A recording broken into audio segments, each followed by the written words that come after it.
할렐루야. 거룩한 주일 예배자로 참여한 성도 여러분, 예수 이름으로 축복합니다. 우리 옆에 분들 한번 인사 나누겠습니다. 예수님 사랑으로 축복합니다. 은혜 많이 받으시기 바랍니다. 사랑하는 성도 여러분, 여러분은 인생을 살면서 어떤 선택에 따라서 행복해하기도 하고 어떤 선택 때문에 많이 후회한 적이 있으실 겁니다. 어떨 때 우리는 후회하게 되고 어떨 때 행복하게 될까요? 아, 맞아, 정말로 선택을 잘했다. 아니야, 내가 그때 이 일만 선택하지 않았다면 나는 행복했을 건데. 사람은 어떤 선택을 하고 어떤 결정을 하는가에 따라서 행복과 또 희비가 엇갈리게 되는 부분을 볼 수가 있는 것이지요. 사람은 누구나 인생을 살아가면서 싫든 좋든 선택의 기로에 서게 되고 또한 그 선택에 따른 결정에 대해 책임과 의무를 지게 되는 것이지요. 지금이 최선이라고 한 선택이 몇 년 후에 보면 가장 최악의 선택이 되고 또 최악이라고 생각한 선택이 최선이 되는 경우가 있습니다. 수많은 사람들이 제게 묻습니다. 어떻게 선택하는 것이 잘한 선택일까요? 좌로 갈까요? 우로 갈까요? 아니면 어떤 선택을 기준해서 선택해야 행복하고 보람된 삶을 살 수 있을까요? 라고 얘기할 때마다 저는 세 가지 원칙을 정해서 말씀을 전해줍니다. 그것은 우선 가장 먼저 첫째로 목적을 위해서 힘든 선택을 하라는 것입니다. 사랑하는 성도 여러분, 인류 역사에 빛나는 위인들과 또 성경 66권에서 말하는 위대한 선지자들과 예수님의 제자들 또한 예수님 스스로도 이 목적을 위해서 힘든 선택을 기꺼이 받아들였던 부분을 볼 수가 있는 것입니다. 부자가 되기를 원하면서 저축하는 힘든 선택을 선택하지 않으면 그런 목적을 이룰 수가 없는 것이지요. 또한 위대한 과학자가 되기를 원하는 학생이 과학 공부를 하는 힘든 선택을 하지 않는다 그러면 목적을 이룰 수가 없는 것이 되겠지요. 힘든 선택, 그렇습니다. 두말할 것 없이 지금 좀 힘들다고 생각하는 선택을 하라고 위로하고 격려를 합니다. 우리가 살아가다 보면 때로 생산적이지 않은 힘듦에 휩싸이게 되는 때가 있습니다. 도전하고 노력하기에 인내하는 힘듦이 아니라 생의 고비마다 주어지는 막연한 삶의 고통들. 어떤 집사님이 어제 저한테 카톡으로 와서 왜 이렇게 교회에 얼굴이 안 보이세요? 제가 아무리 전화해도 통화도 안 되고 연락을 카톡으로 보냈더니 목사님 정말 제가 힘듭니다. 사랑하는 목사님이 이 격려를 받고 좀 힘을 내보려고 하는데 조금만 이따 교회 나갈게요. 너무 힘듭니다. 그렇습니다. 우리는 살아가다 보면 생의 고비마다 주어지는 막연한 삶의 고통들, 또 실수에서 비롯되는 실패와 자책들, 사람과의 관계에서 받는 상처, 그저 우리에게 넘겨진 수많은 고난 속에서 왜 내게만 이런 일이 생길까라고 자문하게 될 때 어떤 위로도 닿지 않게 돼버리곤 하죠. 오래전 저는 친구와의 갈등으로 공연한 힘듦을 보내야 했습니다. 또 저는 아버지와의 갈등으로 숱한 젊은 시절의 황금 같은 시간들을 힘듦으로 보내야 했습니다. 저는 또 직장에서 상사와의 갈등으로 힘듦을 보내야 했어요. 저는 가난과의 갈등으로 힘듦을 보내야 했습니다. 저는 생산적이지 못한 아무런 의미 없는 갈등으로 힘들어해야 했습니다. 근데 저는 친구들과의 갈등을 통해서 친할수록 예의가 필요하고 아버지와의 갈등을 통해서 조건 없는 부모의 공경, 그리고 상사와의 갈등을 통해서 같은 배를 타고 있음을, 또 가난과의 갈등을 통해서 희망이 가난을 이기는 것을, 늘 생산적이지 못한 의미 없는 갈등을 통해서 인생의 의미를 배웠습니다. 고난도 삶의 한 면이고 행복도 삶의 한 면일 뿐인 것입니다. 한 번의 고통도 없이 이루는 생은 없는 것이지요. 생의 한 면 한 면의 고통으로 이루어진다는 것을 받아들이고 의미 없게 느껴지는 이 힘듦 속에서도 겸손히 자신을 사랑해야 하는 것입니다. 할렐루야. 그러면 고난을 삶의 자양분으로 삼을 수가 있는 거예요. 고난을 인정하라. 영원한 설렘포는 없고 삶은 리몰레닝 된다. 계절은 반드시 지나가고 고통의 시간도 언젠가는 기억이 된다. 고통도 살아있음에서 비롯되는 특권인 것이다. 피해야 할 것은 망연자실해지는 것이다. 누구에게나 역경은 힘들다. 그러나 역경은 자신을 단련시키는 최고의 찬스다. 고통 속에서 망연해지는 것을 피하고 소망을 놓지 않는다면 지금 힘들다는 것이 언젠가 당신의 삶을 더욱 아름답게 할 것이다. 제가 쓴 책 지금 힘들다면 잘하고 있는 것이다의 한 기절인 것입니다. 사랑하는 성도 여러분, 지금 내가 보기에, 특히 세상이 보기에 힘든다고 생각하는 것이 어떤 측면에서 하나님 편에서는 가장 귀한 선택이 될 확률이 높다라는 것입니다. 기도하는 것, 예배 드리는 것, 전도하는 것, 말씀을 읽는 것, 봉사와 헌신, 11조와 헌금 힘들다고 생각하지만 잉태한 어머니가 아이의 탄생을 위해 그 목적을 달성하기 위하여 지금의 힘듦을 잘 참아내듯이 힘든다고 생각하는 것을 선택할 때 우리는 위기를 극복할 수 있는 것입니다. 할렐루야. 오늘 본문에 등장하는 사도 바울도 인생의 커다란 문제에 직면하게 되었습니다. 빌립보 교인들에게 편지를 쓰고 또 복음을 전하다가 로마의 감옥에 갇히는 신세가 되었지요. 이처럼 더 난망한 때가 어디 있겠습니까? 빌립보 교인들은 바울에게 이 시련을 미친 이런 시련을 듣고 모두가 근심에 쌓여있는 상태였습니다. 그러나 오늘 바울의 편지는 빌립보 교인들의 근심을 해소하고도 남는 글이지요. 나의 당한 일이 오히려 복음의 진보가 되었다라고 고백하고 있기 때문에 그렇습니다. 내가 옥에 갇힘으로 복음은 더욱 효과적으로 전파되고 있다는 놀라운 선언을 얘기하고 있는 거예요. 바울은 사상범으로 분류되어 시대의 감옥에 갇혔어요. 이 로마의 군대 정의로인으로 황제의 경호를 맡은 특별 부대지요. 로마의 훌륭한 가문 출신이었고 훌륭한 교육을 받았던 이 시위대, 로마의 사상으로 무장된 이 황제의 시대에 의하여 이 감옥에 갇히게 되었지요. 이들에게 그리스도의 복음이 전파될 수 있는 가능성 거의 없는 상황이었지요. 근데 바울은 비록 감옥이지만 이 시위대를 접촉할 수 있는 계기가 주어졌기 때문에 이 복음의 증거를 위하여, 목적을 위하여 감옥에 갇히는 힘든 선택을 마다하지 않았다라는 거예요. 비록 감옥이었지만 시위대를 접촉할 수 있는 계기가 주어졌습니다.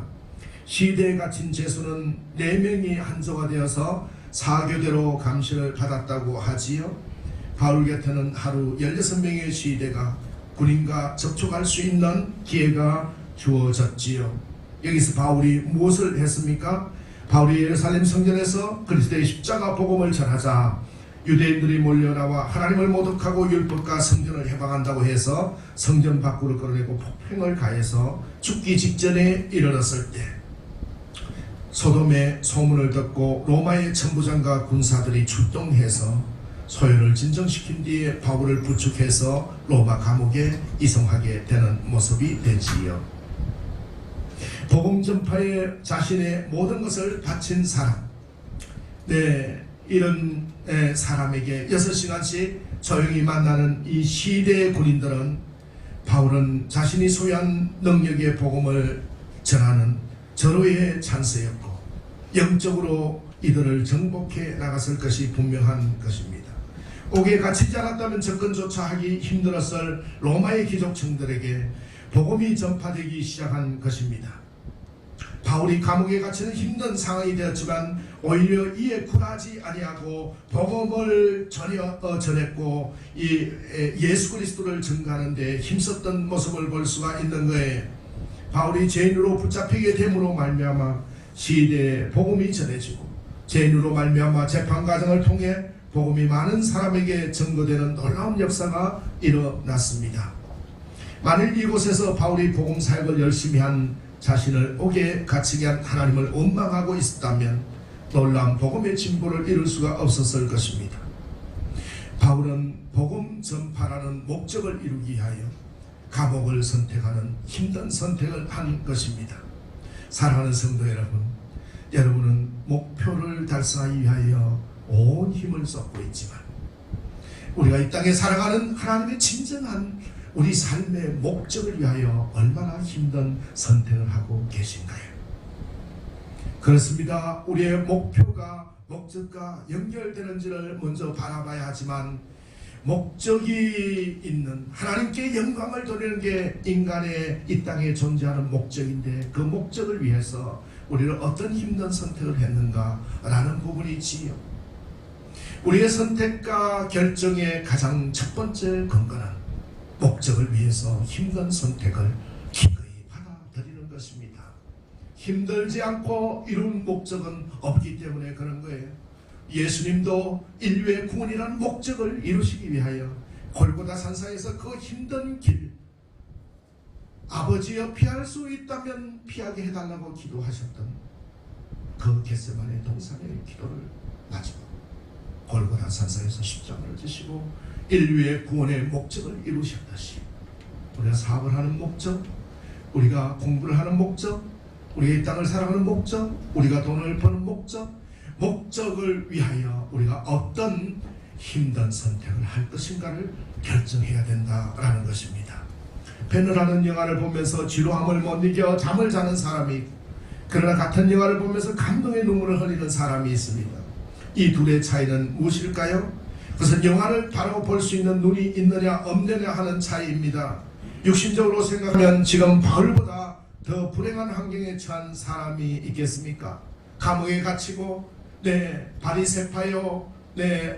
또한 아주 율법의 귀한 가문에서 자란 사내들인의 공회원이었던 이 바울, 국회의원이었던 이 바울이 모든 걸 버리고 예수의 복음을 위하여 감옥에 갇혀있는 이 상태에 바울보다 불행한 사람이 더 있겠느냐 우리가 바라볼 수 있지만, 그러나 바울은 오히려 그 힘든 선택을 통해서 로마 시대에게 복음을 전하게 되고 결국은 로마 황제가 바울 후에 몇십 년 후에 국교로 선포하는 놀라운 역사를 경험하게 되는 거지요. 여러분, 나에게 현재 주어진 삶의 조건 속에서 만나는 사람들 속에서 하나님의 은혜로 주어진 것들을 볼 수 있는 눈을 가지고 계십니까? 우리를 사랑하시고 우리에게 베푸시는 그 풍성함은 우리의 삶의 공고함, 고난 가운데서도 담겨 있다라는 것입니다.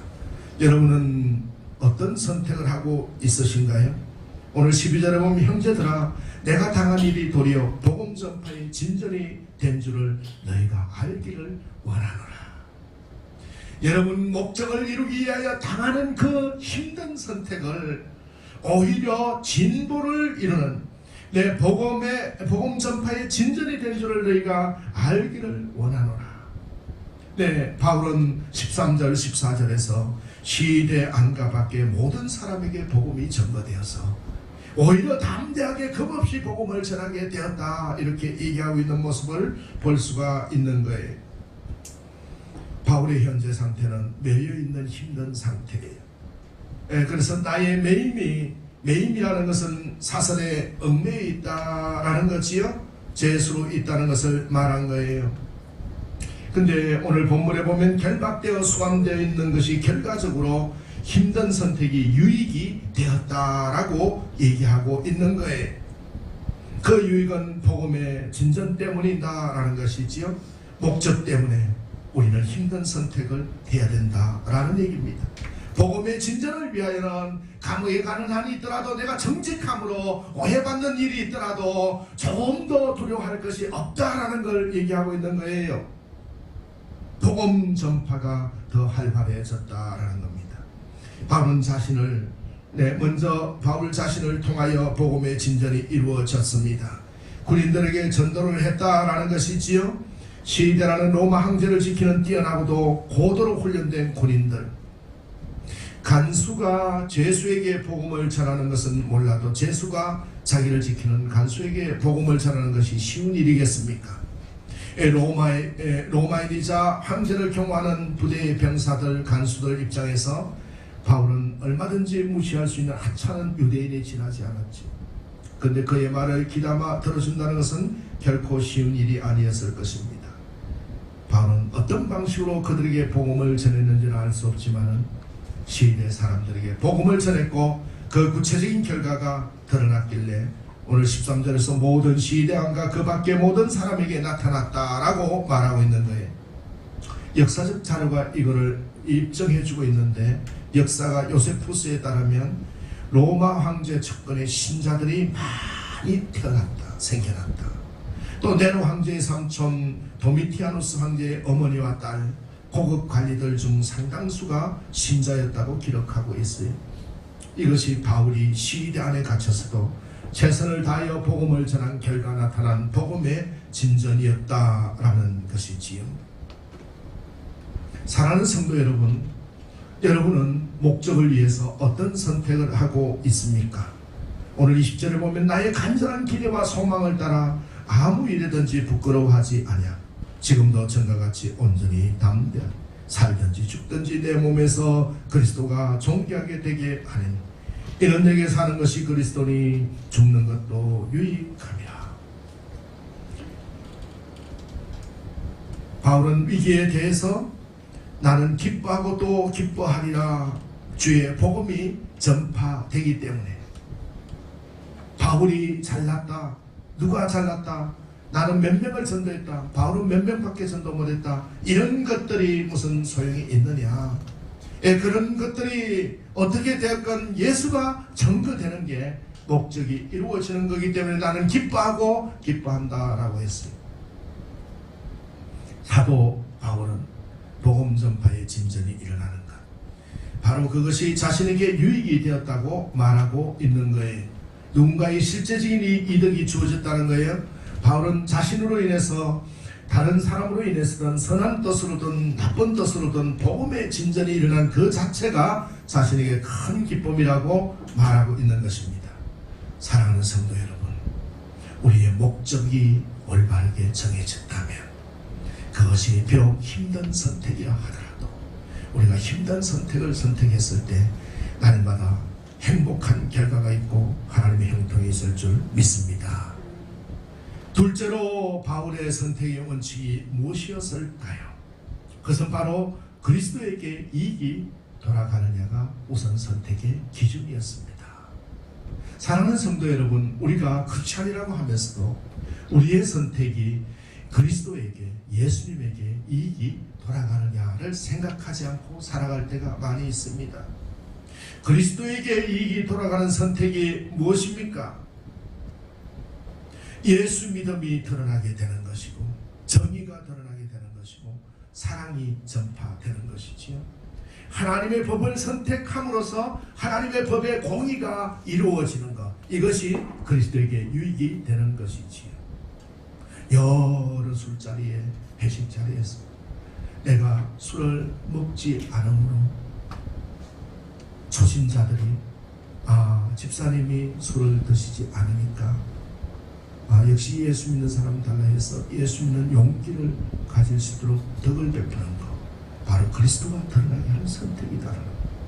그런데 우리가 바울이 얘기한 것처럼 우상을 숭배하는 음식이건 어떤 음식이건 우리가 먹지 못할 것이 없지만 그것을 먹음으로 초신자들이나 신앙이 약한 사람들이 오히려 시험을 받을까 덕이 되지 않는 부분은 선택하지 않는다라고 했습니다. 우리의 모든 하는 일 속에서 그리스도가 드러나게 하는 일, 그리스도가 드러나고 그리스도에게 이익이 돌아가느냐 안 가느냐라는 게 선택이 될 때 우리는 행복한 삶을 살 수가 있는 겁니다. 내 몸에서 그리스도가 존귀하게 되려 한다. 그리스도가 자신의 모든 것이기 때문에 그리스도를 위하여 그리스도의 이름이 위대하게 여겨지는 그 일을 위해서면 생명을 포함하여 자신의 전부를 다 드릴 수 있다는 결연한 의지를 표현한 것이 바울의 선택 결정의 원칙은 그리스도를 위대하게 만드는 것이냐 아니냐였습니다. 사랑하는 성도 여러분, 내가 어떻게 사느냐, 죽느냐 사느냐 하는 문제는 차선의 문제이고 우선적인 문제는 그리스도에게 유익이 되느냐 안 되느냐라는 거예요. 내가 오늘 주일 예배에 일찍 가서 봉사하면 예수 그리스도에게 유익이 되느냐 안 되느냐의 선택의 기준이 될 때 우리는 행복한 삶을 누릴 수가 있는 거예요. 예, 그러므로 우리는 너희는 먼저 그의 나라와 의를 구하라 그리하면 이 모든 것을 더하시리라 라는 원칙이 우리 속에서 그리스도가 존귀하게 나타나게 되어야 된다라는 것입니다. 할렐루야. 사랑하는 성도 여러분, 우리가 종이 한 장, 교회 와서 의자 하나 나누는 이 모든 것이 그리스도에게 유익이 되기 때문에 기쁜 마음으로 찬양하고 감사하고 봉사할 줄 되는 것입니다. 21절에 보면 이는 내게 사는 것이 그리스도니 죽는 것도 유익하니라. 사랑하는 성도 여러분, 여러분에게 사는 것은 무엇인가요? 바울은 단연코 우리 속에 사는 것이 그리스도라고 얘기하고 있는 거예요. 할렐루야. 사랑하는 성도 여러분, 우리 속에 사는 것이 그리스도가 아니고 세상에 명예가 살고 있으면 명예 때문에 스트레스를 받게 돼요. 내가 명예를 이루어도 끝까지 가게 되면 그 욕망을 채울 수가 없어요. 내 속에 사는 것이 재물이면 돈을 모아도 끝이 없어요. 내 속에 사는 것이 내 탐욕으로 가득 차 있으면 다른 사람과 비교의식 때문에 열등의식을 갖게 되고 절망하게 되지. 그러나 내 속에 사는 것이 그리스도면 환경과 상황을 극복하여서 넘어서서 바라보게 되는 거예요. 사랑하는 성도 여러분 속에 무엇이 살고 있습니까? 저는 주말 드라마 중에 역사 드라마 징비록을 잘 보고 있습니다. 근데 어떻습니까? 선조대왕이 이순신 장 그 충신을 죽이려고 하지 않습니까? 근데 원균의 통제사가 모든 군함들 그 우선을 다 적에게 섬멸당해버리고 단 12척만 나와서 백의종군에서 이순신 장군이다. 그의 마음속에 무엇이 살고 있을까? 모든 계급장을 다 떼고 나가는 그 이순신 장군 마음속에 살고 있는 것이 조국에 대한 백성들을 구해야 된다는 그러한 연령, 충성스러운 마음 그 하나뿐이었다라는 걸 읽을 수가 있는 것이죠. 우리에게 12척의 배가 남아있지 않느냐. 다시 전대를 정비해서 조선 수군을 앞세워서 바다를 지켜야 된다. 그래야 우리 가족과 우리의 형제 자매들이 왜군의 손에 비참하게 죽지 않는다. 그 속에 그가 족기 살아있고 이웃이 살아있고 사랑하는 형제들이 살아있었기 때문에 그는 12척을 가지고 적군들과 싸워서 대성을 이끌어내는 놀라운 지혜를 발휘하게 되는 걸 볼 수가 있는 것입니다. 바울의 선택과 결정의 원칙은 그것은 나의 삶, 생명과 죽음 그 모든 것보다 그리스도 우선이라는 원칙인 것입니다. 여러분들도 내가 하는 행동이, 내가 하는 선택이, 내가 내리는 결정이 그리스도에게 유익이 되느냐 아니냐를 우선 원칙으로 삼으시기 바랍니다. 사랑하는 성도 여러분, 그리스도에게 유익이 되느냐 아니냐 선택의 기준으로 가져가서 그리스도에게 유익이 되는 결정을 선택할 때 천지를 창조하시고 운행하시는 절대 주권자인 주님께서 나머지는 책임져 주실 줄 믿습니다. 이것이 신앙인 거예요. 이것이 신앙인 거예요. 믿음의 사람은 우리 속에 그리스도에게 유익이 되느냐. 우리 많은 사람들이 갈등하고 있고 아직 예수를 몰라서 힘들어하는 사람들이 많이 있는데도 불구하고 전도하지 않아요. 전도는 다른 전도사님이 하는 거고 내 신앙에 열심히 이지혜 집사가 하는 거지 다른 사람이 하는 거 아니다. 우리는 다른 거 하는 거다. 여러분 기도하고 전도해보세요. 악령이 따라가는 모습을 볼 수가 있어요. 사탄이 10길로 왔다가 내 100길로 도망가는 모습을 보이게 된다라는 거예요. 성령께서 역사하는 모습을 볼 수가 있는 거예요. 바울은 자신의 모든 선택과 결정의 원칙이 그리스도라고 설명하다가 하나님 너무 힘드니까 그만 저 천국에 데려가 주세요. 이런 감정이 북받쳐서 내가 여기 사는 것보다 내가 빨리 천국 가서 하나님 편에 있는 게 낫겠다 이렇게 오늘 고백을 해. 근데 뭐라고 선택을 합니까? 오늘 세 번째 중요한 선택의 원칙을 얘기하고 있어요. 지금 당장이라도 그리스도와 함께 있을 것을 더 열망한다는 걸 밝히고 있어요. 네. 예수님 계신 곳에 가고 싶어요. 그리스도의 천국과 이 세상, 그리스도의 사람, 그리스도와 사람 혹은 사람들을 위한 자신의 사역 가운데 그가 더 원하는 것은 그리스도와 함께 있는 천국이었습니다.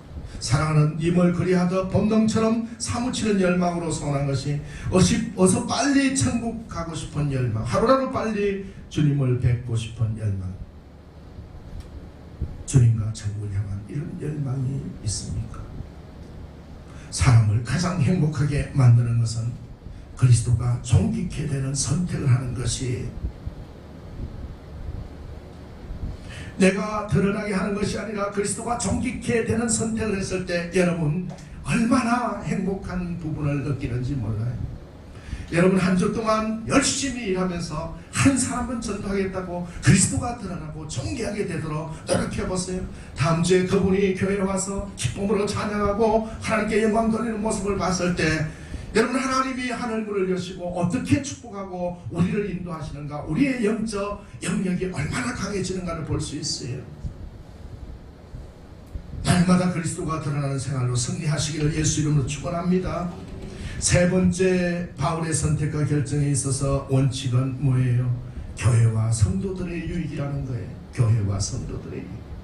사랑하는 성도 여러분, 바울이 천국에 빨리 데려다 주세요 했지만 하나님, 내가 그럴 수 없는 것이, 내가 천국에 가 있으면 이 빌립보 교인들과 교회와 성도들이 얼마나 절망하겠습니까? 그들을 위해서 나는 이 고난을 무릅쓰고 여기에 있겠습니다 했는 것이요. 네. 교회와 성도들의 23절 말씀대로 자기 자신을 위해서 훨씬 더 좋은 일은 지금 당장 천국에 가는 것이지만 24절에 너희를 위하여 더 유익한 쪽을 택하노라고 말하고 있는 거예요. 바울의 또 하나의 원리는 교회와 성도들의 유익이라고 했습니다. 요즘 신입사원들을 뽑을 때 중요하게 보는 것이 사회성이에요. 얼마나 잘 어울리느냐라는 거예요. 이기적으로 독단적으로 독불장군처럼 움직이는 사람을 뽑는 것이 아니라 조직 공동체의 목적을 위하여 자기 목소리를 낮출 줄도 알고 자기가 희생할 줄도 알고 자기의 주장을 굽힐 줄도 아는 이 사회에서 조직 공동체를 위대하게 만들 능력이 있는가 없는가를 매우 중요하게 테스트하는 것이지요. 이런 사람들에게는 좀 모자라도 괜찮아요. 좀 학교 성적이 떨어져도 괜찮아요. 근데 이들이 조직 부분에 와서 각각의 역할을 소리 없이 잘 해나가고 그 조직 공동체가 번창되는 모습을 볼 수가 있는 것이지요. 유익이라는 말은 바울은 교회와 성도들의 유익을 위하여 라고 했는데 유익이라는 말은 필요하다라는 거예요. 필요하다. 네. 교회와 성도들에게 필요하다. 여러분 어떤 CEO가 와서 오래전에 저하고 이야기를 나누다가 그냥 편하게 장로님으로 사시지 못하라고 목회를 하셨고 교회와 그리스도인의 유익 때문입니다. 제 설교를 듣고 예수님을 만나는 것이지요. 예수는 살아계심을 정명으로 나타내 주는 거예요. 하나님이 살아계심을 저는 어떤 청년을 면담하면서 바로 나는 내일이라도 아파트에서 뛰어내려 죽고 싶어요 하는 그 청년이 기도함으로써 사탄에 물러가는 모습을 바라봤어요.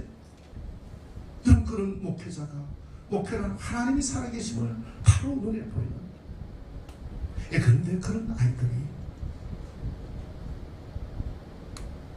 예수의 이름으로 사탄이 물러나고 마음이 정리가 되니까 잘 공부해서 엄청난 성취를 이루는 모습을 볼 수가 있어요.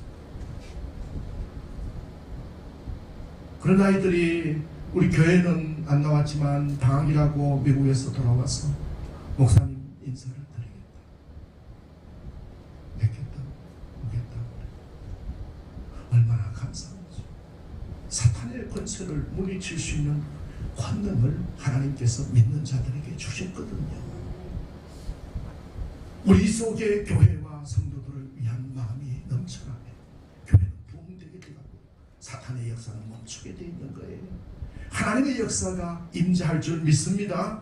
바울은 자신에게 좋은 것보다, 자신이 본능이 원하는 것보다 교회가 필요한 것, 성도들이 필요로 하는 것을 선택했다는 거예요.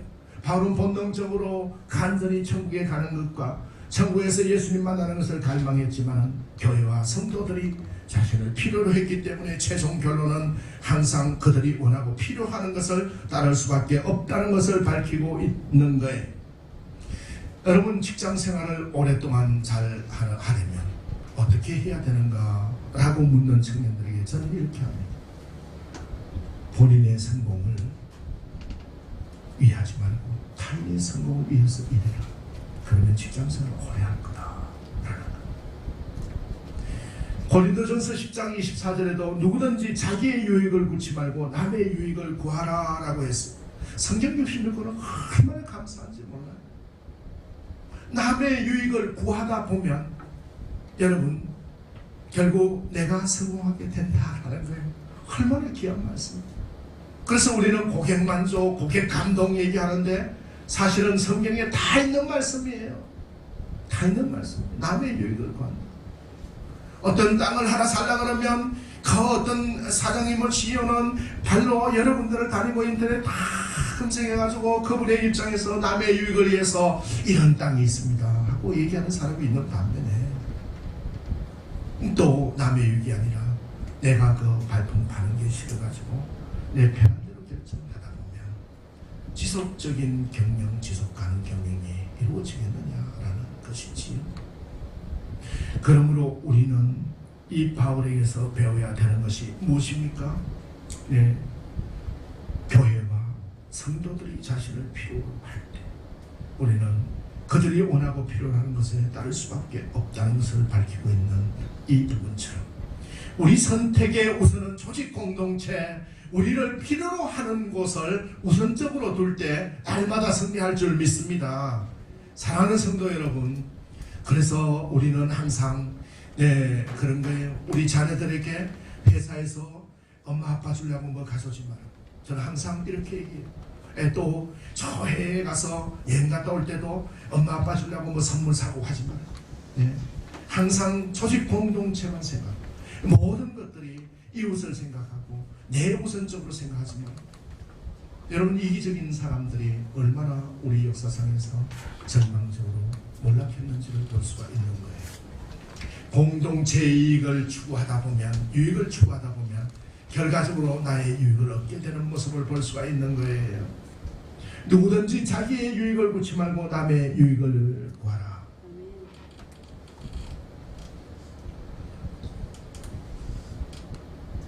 어떤 알코올 중독자에게 어린 아들이 둘이 있었습니다. 도저히 두 아들을 키울 수 없을 것이라고 판단한 이 시청 복지과 직원에 의해서 아들들은 각각 다른 집으로 입양이 되었는데 20년이 지난 후에 이 담당 복지과 직원이 두 아들의 삶이 궁금해서 그들을 추적해 보았습니다. 알코올 중독자의 두 아들이 어떻게 살고 있을까? 첫째 아들을 찾아가 보았더니 아버지와 똑같이 알코올 중독자가 되어서 수용소에서 지내고 있었습니다. 그에게 물었어요. 아니, 어떻게 너는 내 아버지하고 똑같냐? 그 아들이 너무나 당연하다는 듯이 대답을 합니다. 아버지가 알코올 중독자인데 어떻게 내가 알코올 중독자가 안 될 수 있겠어요? 부전자전이라는 말이 맞는 듯 보였어요. 둘째 아들을 찾아갔어요. 근데 동생은 형과는 전혀 다른 삶을 살고 있었어요. 이 동생은 부인과 자녀들과 함께 아주 단단한 가정을 꾸려서 행복하게 살고 있었습니다. 질문을 했어요. 어떻게 너는 내 아버지와 전혀 다른 삶을 살 수 있었니? 그때 둘째 아들은 역시나 당연하다는 듯이 말했습니다. 당연하지 않습니까? 아버지가 그렇게 사셨는데 내가 어떻게 그와 똑같이 살 수 있단 말입니까? 아버지의 불행한 삶을 자신은 반복하고 싶지 않았던 것입니다. 여러분은 어떻게 생각합니까? 한 알코올 중독자의 두 아들은 똑같은 아버지의 유전자를 받고 어린 시절 똑같이 이러한 처절한 환경 속에서 자랐는데, 그런 한 사람은 알코올 중독자가 된 것이 너무나 당연하다고 생각했고 다른 아들은 알코올 중독자가 되지 않은 것이 당연하다고 생각했습니다. 결국 생각의 기준, 행동의 기준, 선택과 결정의 기준이 뭐냐 하는 것이 중요하다는 말인 거예요. 생각의 차이, 판단의 차이가 엄청난 삶의 차이를 낳는 것입니다. 예수 그리스도인이라고 하면서도 여러분 기도해서 능력이 나타나지 않으면 그리스도인이 아니에요. 여러분 속에 영역이 7배나 강해져서 기도할 때마다 역사가 일어날 때 괜찮은 거예요. 오늘도 하나님은 권세를 우리에게 주신 거예요. 그러므로 우리가 그리스도의 이익과 그리스도의 존귀하게 되는 것과 성도들의 삶, 이웃의 가난하고 힘든 사람의 그 삶을 돌아보고 약자들을 돌봐주고 예수의 공의가 전파될 때 우리의 힘이 솟아날 줄 믿습니다. 오늘 본문을 통하여 여러분은 어떤 선택을 하고 결정을 내릴 때 어떻게 따라야 할 것인가 라는 세 가지 측면을 바라보았습니다. 우리는 첫째로 목적을 위해서는 즐겁고 쉬운 것보다 힘들다고 생각되는 쪽을 택해야 된다라는 그 힘든다는 부분을 즐겁게 선택하는 것입니다. 둘째는 이 선택 혹은 결정이 그리스도를 존귀하게 하는 것인가. 그리고 셋째는 다른 사람들에게 유익이 되는가. 이 놀라운 것은 이 세 가지 원칙에 충실했던 바울은 도저히 기뻐할 수 없는 처지에서 기뻐할 수 있었다라는 거예요. 환경에 따라 변하는 기쁨, 자신에게 이익이 되고 손에 대느냐는 기준이냐 덕이냐 실이냐 하는 기준이 아닌 다른 기준이 그에게 있었기 때문에 그는 행복한 삶을 살아갈 수 있었다라는 거예요. 그리스도인에게서 행복한 삶은 우리가 이 땅을 살아가면서 어떤 삶의 선택의 기준을 따르느냐에 따라서 달라지는 것입니다. 사랑하는 성도 여러분, 바울이 제시한 삶의 원칙, 선택과 결정의 원칙이 이제부터 여러분의 것이 되시기를 예수 이름으로 축원합니다. 이것이 하나님께서 여러분에게 원하는 삶의 모습인 것입니다. 그리고 그렇게 사는 것이 이 땅을 항상 기쁘게 살 수 있는 방법임을 믿으시기 바랍니다. 기도하겠습니다. 거룩하신 만군의 주